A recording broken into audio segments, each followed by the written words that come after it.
Oh, look! The red light's on. Oh God! Oh, no! no! But I haven't done my hair or anything, Dan. I don't feel pretty. What am I gonna do? Let me think. Ah, you're ugly. It worked for Shrek. Hello, That's true. YouTube. Welcome aboard. I'm Dan. That's Tommy. This is the YouTube channel that your mother warned you about. Yes. But not quite the website she warned you about. Those things are blocked in most countries. Of course. So, Tommy, what have you got for us today on Jolly June? Is it Jolly June? No, it's August, you twit. It's Animal August. Strike that. Reverse it. Shall we just try that again? Yeah. Let's try that again. Let's start that again. Hello, YouTube. Welcome aboard. Hello. I'm Dan. That's Tommy. It's August. Yes. yeah. You got it in one. It's definitely August. Can't go wrong with that. It's August. August. It's specifically Animal August for us. So we're talking about movies with animals in them. And there's one film I want this month. There's one film I want. You're making a recommendation. Is now the day I'm going to get what I want? No.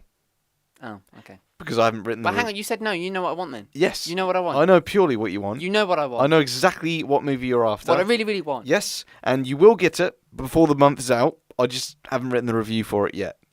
So instead... Zigga. So what we're going to be talking about today, Dan, we're going to be talking about the 2018 film Christopher Robin. Christopher Robin. Oh, it's just the husky voice, man. Steve's favourite part of this entire film was when Christopher Robin just goes, poo? Yeah, poo? Yeah. It's like you turn around to go flash sleep, poo? Yeah, I know, yeah. Great film. Great joke. I was a fan of Disney's Winnie the Pooh when I was little. I had a lot of the VHS tapes of them, including Winnie the Pooh's Grand Adventure, which is a pretty well done Winnie the Pooh story. Really, really good Yeah, story. It actually holds its own, that movie. I was interested in what this film had to say for its legacy. So right off the bat, you cannot help but compare the movie to Steven Spielberg's 1991 film Hook, which is about a grown-up Peter Pan who must rediscover who he once was after growing up into a workaholic adult/father. I'm amazed you compared it because I was just comparing it to Winnie the Pooh itself. You got to think outside the box with these, Dan. Yeah, I know. I don't, for me, because obviously this is one of those remakes, I just want to put it out there. Yeah. I don't think this one did it for me. Okay. But I do have something else to say on the back of that. Sure. But I'll tell you after this. Okay.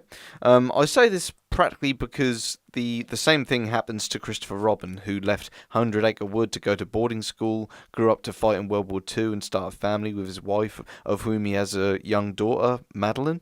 The whole father is too busy working to spend time with his children shtick has become a cliche at this point, with films like Hook and Click coming to mind immediately, and this version doesn't bring much new to that establishment cliche beyond the already expected, but the human parts are mostly there just to give Christopher Robin the reminder of what he has through reuniting with his animal friends.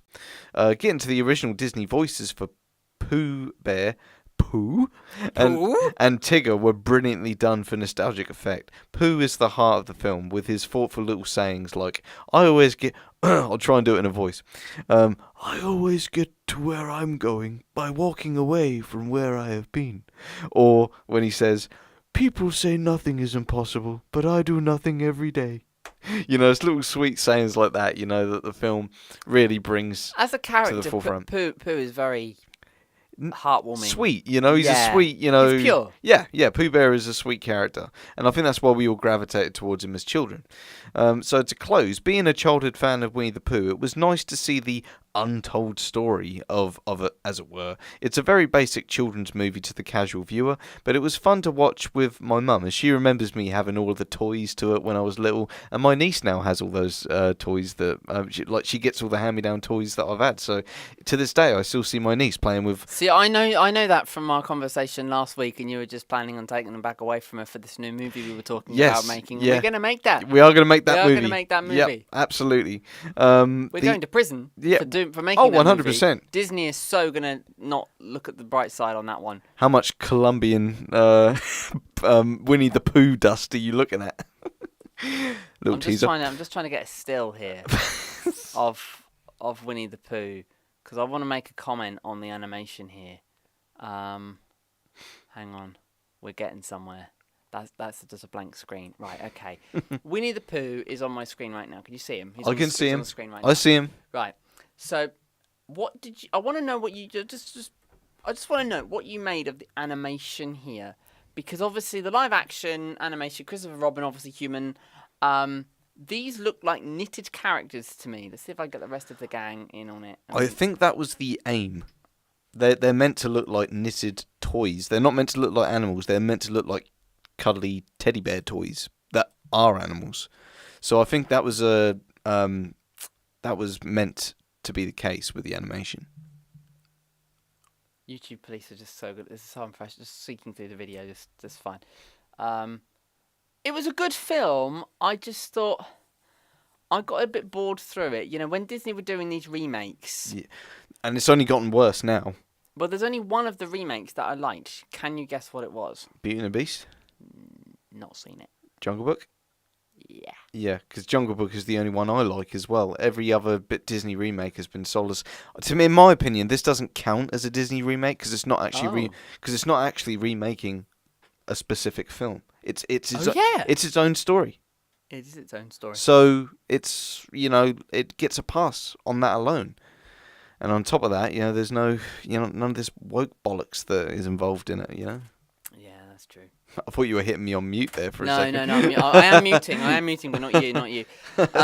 But I do end it with on the review. I do write the predictable theme of the film is to never forget that sense of wonder and imagination that we all possess as children, which they express in a very obvious way, but still an effective one nonetheless.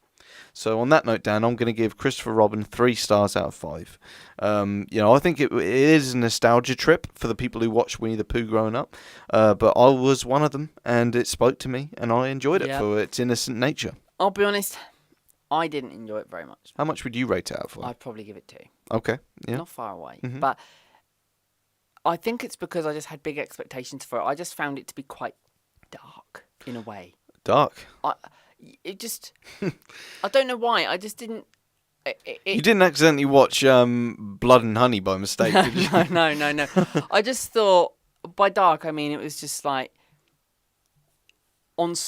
physically on screen, it wasn't very bright. Mm-hmm.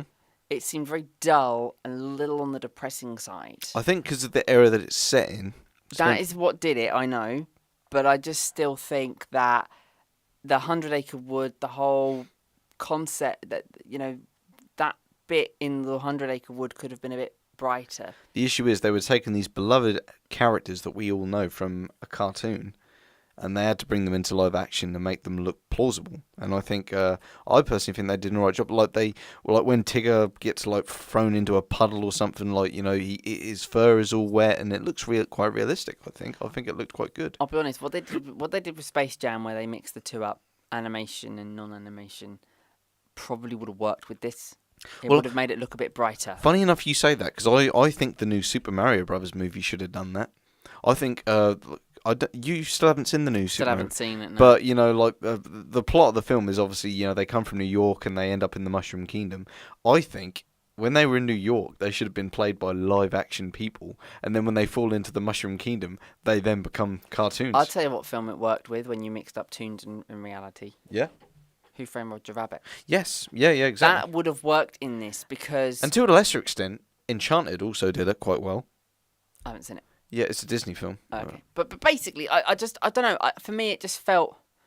If you'd sat kids down to watch this, it would have bored them a bit. It wasn't quite the exciting, happy film.